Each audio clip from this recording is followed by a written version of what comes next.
Pelajaran Bahasa Indonesia. Virus corona adalah virus yang menyerang sistem pernapasan.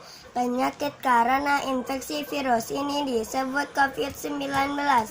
Virus corona bisa menyebabkan gangguan pada sistem pernapasan, pneumonia akut sampai kematian. Gejala virus corona adalah 1. Demam, suhu tubuh di atas 38 derajat Celcius.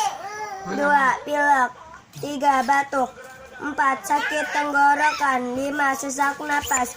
Penyebab virus corona adalah 1. Virus yang menginfeksi sistem pernapasan. 2. Infeksi pernapasan ringan sampai sedang. Infeksi pernapasan berat, pneumonia.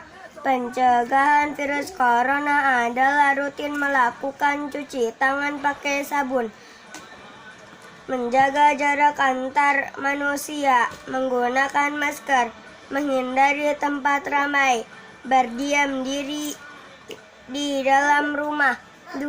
Yang saya lakukan di rumah. 1.